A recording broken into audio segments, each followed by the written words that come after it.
Eh bien bonjour à toutes et à tous, bienvenue sur Comics Party. J'espère que vous êtes en forme, heureux de vous retrouver pour votre rendez-vous hebdomadaire sur la chaîne. On ressort l'artillerie lourde, on ressort Green Lantern et Geoff Johns présente Green Lantern. Vous vous souvenez de ce tome 3, je vous en ai parlé récemment autour d'Atrocitus et aujourd'hui on va parler d'un autre personnage de l'univers de Green Lantern que vous avez plébiscité justement au cours de cette émission d'Atrocitus et dont vous vouliez que je vous parle. Le voici, l'agent orange, Larfleeze, un être particulier, très pingre, empli d'avarice, et c'est de lui que nous allons parler tout de suite. Larfleeze, celui qui a été nommé l'agent orange par les gardiens de l'univers, notamment créateur des Green Lantern, est sans doute l'un des personnages les plus inquiétants de cet univers. Créé en 2008 par, bien sûr, Geoff Johns et notamment Ethan Van Sciver, Larfleeze est un être de plusieurs milliards d'années en réalité et il est le porteur de l'anneau orange qui représente l'avarice sur le spectre émotionnel. Rappelons à ce sujet que la couleur verte des Green Lantern est celle de la volonté et la rouge, par exemple, que nous avons vu récemment avec Atrocitus, est donc celle de la rage. Physiquement, celui qui le décrit le mieux est sans nul doute Hal Jordan lui-même. Un croisement entre un sanglier et un Muppet.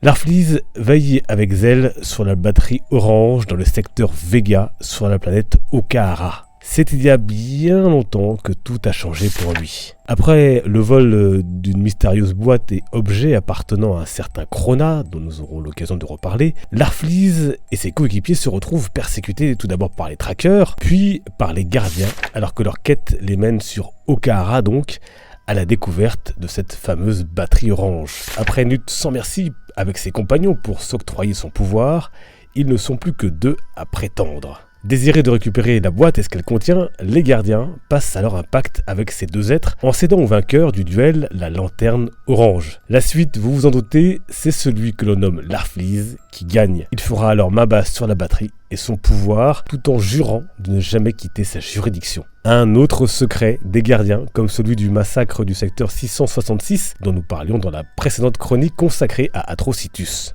Alors Larfleeze veut toujours tout posséder. Son serment, qui ne se résume qu'en deux mots, ne peut être plus explicite.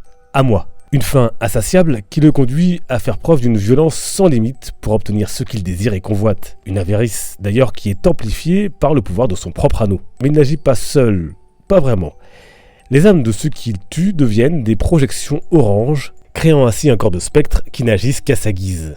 Un avarice, un égoïsme qui faut en réalité qu'il ne peut avoir de corps comme celui des Green Lantern par exemple. Ne faisant confiance à quiconque, il ne souhaite de toute façon partager son pouvoir avec personne. S'il possède des capacités similaires à celles des Green Lantern, le porteur de l'anneau orange peut aussi absorber les constructions des anneaux verts, en faisant donc un ennemi redoutable. Alors Larfleeze cherchera aussi à posséder l'anneau bleu que portera Hal Jordan peu de temps après son combat avec Atrocitus. Et d'ailleurs un personnage comme Larfleeze, rempli d'avarice, cherchant à tout prix à posséder un anneau, ça ne vous rappelle rien? Eh oui, en effet, dur de ne pas penser à Gollum du Seigneur des Anneaux. Alors si on revient à notre univers, côté comics, après ce passage racontant ses origines à retrouver dans le tome 3 de Geoff Johns présente Green Lantern, on le retrouve évidemment dans Blackest Night et Brightest Day, où vous le savez, les différentes sources du spectre émotionnel sont au premier plan. Aussi présent dans la mythologie plus récente des Green Lantern, comme dans les New 52, sachez qu'il n'a pas toujours été un ennemi de Hal Jordan et du corps, puisqu'il a aussi pu se révéler comme un allié, en effet, des plus récalcitrants, et donc à surveiller avec attention.